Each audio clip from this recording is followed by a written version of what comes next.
I have been married 3 times, okay? And 3 times you would think, oh, God, she's a crazy person. No, I'm a little different, okay? I am different.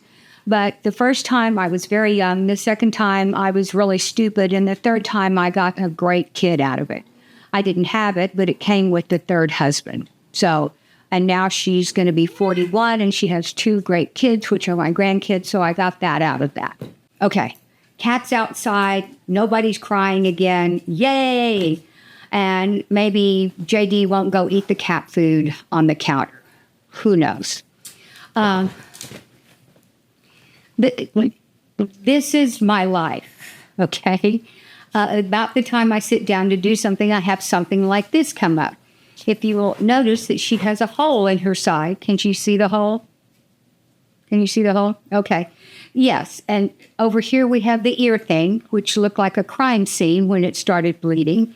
And so we had to deal with all of that. And she is a mess. Okay. Josh says it's like mother, like daughter.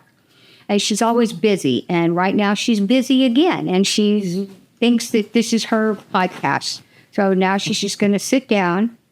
And I've already had to take her this morning to the vet to get stitches out. And then they put something on the giant hole in her side. And her modeling career is history. She already has 2 holes in her chest from the other dog. And then the ear, you know, what's a mother to do? You can't make money with the dog with the modeling like this because there's too much. So I was thinking, and I was sitting at my desk on Friday.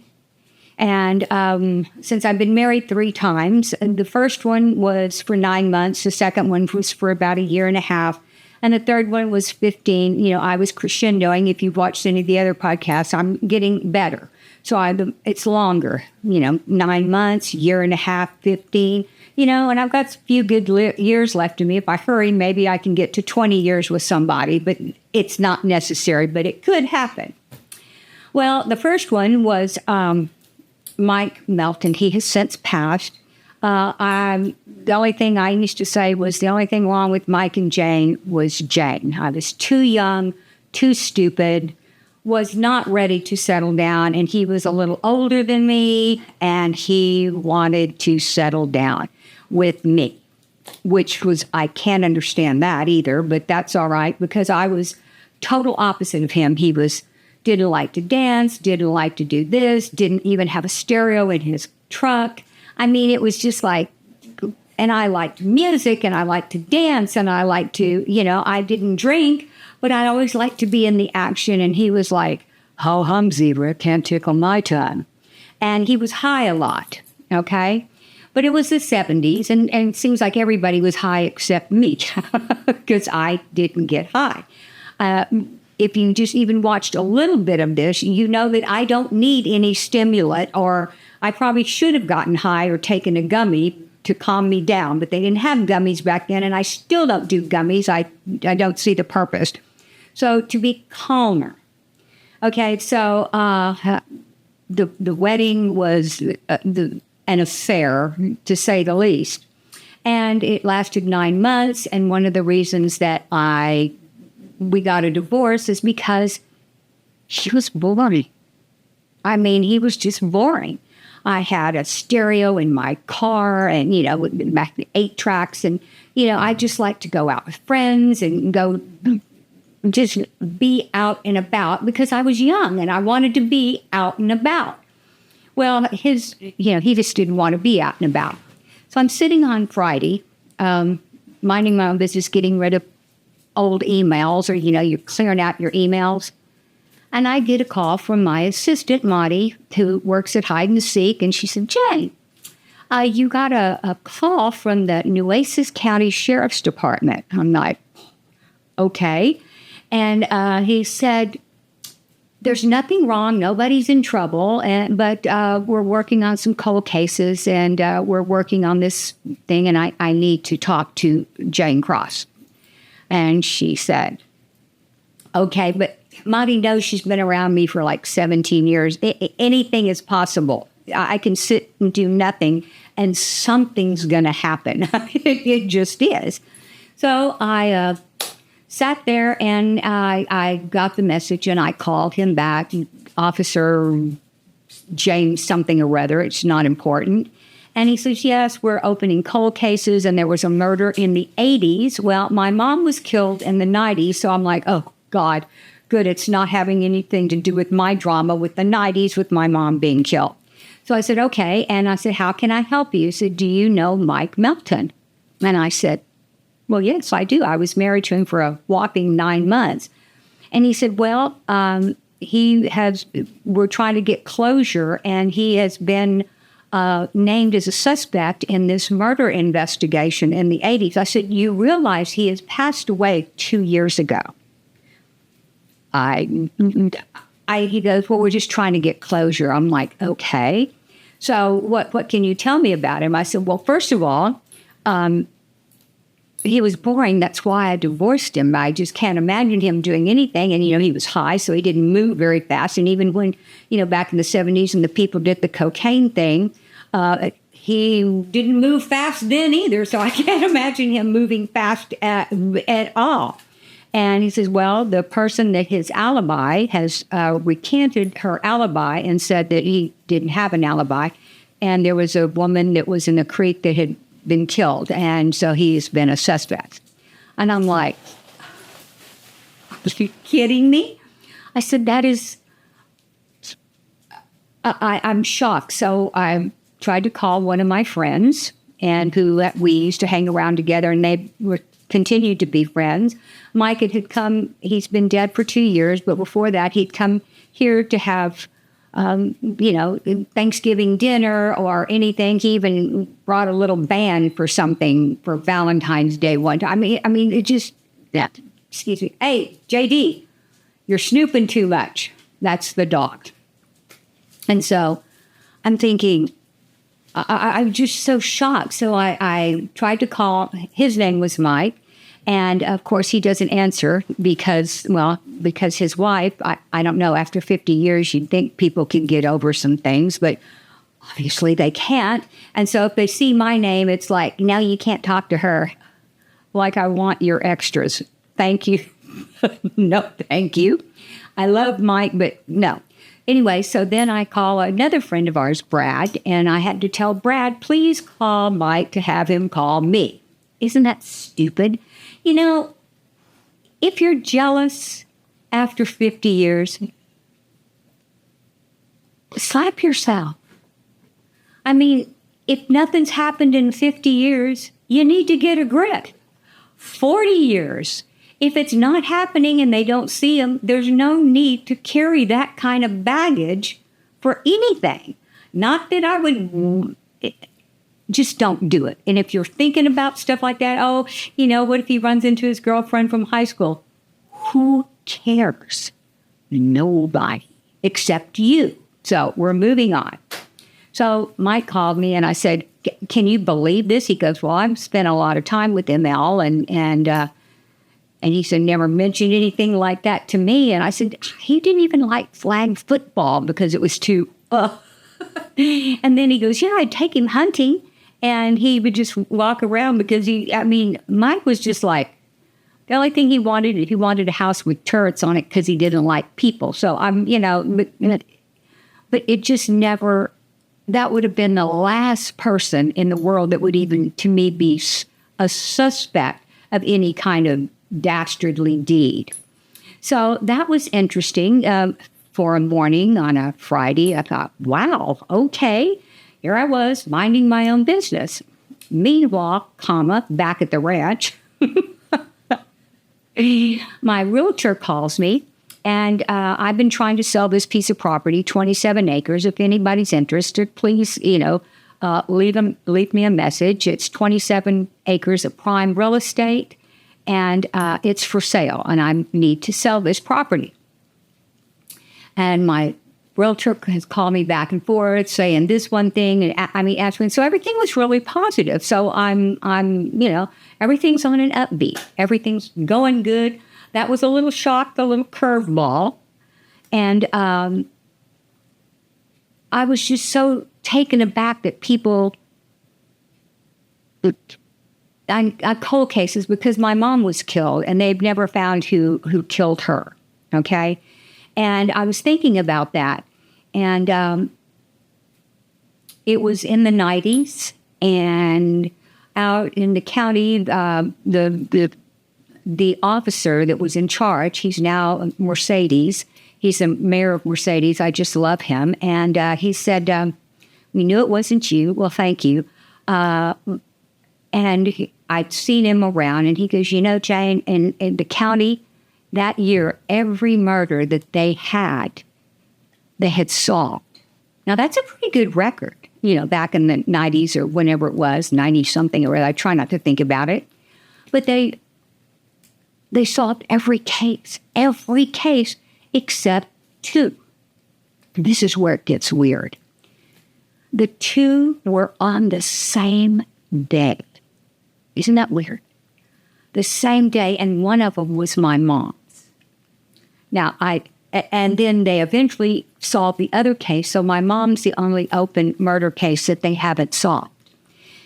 And, you see TV shows about, the person wants to find out who did this, and they spend their hours looking and digging. We did everything. We offered a reward. I had people come in, a psychic came in to, do this, and everybody came in. We hired our own detectives. We did our due diligence.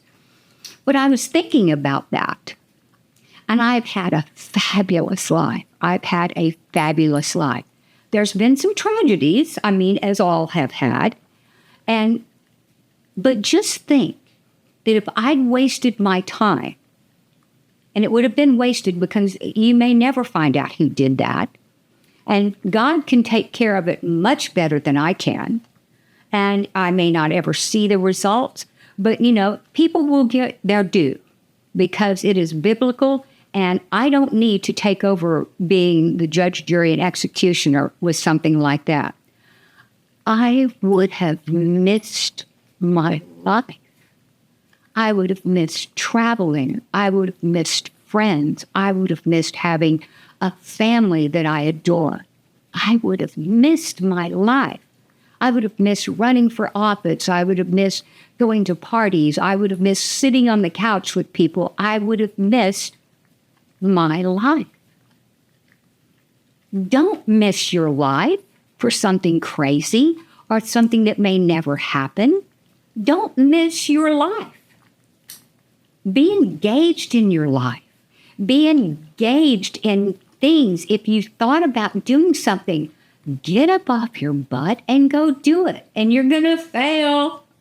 Okay? You're going to fail. And that's okay. But if you can't fail if you don't try, but you can't succeed if you don't try either. So if you just sit there, your choice is doing nothing, and nothing is a choice. But don't miss your life. Don't miss it.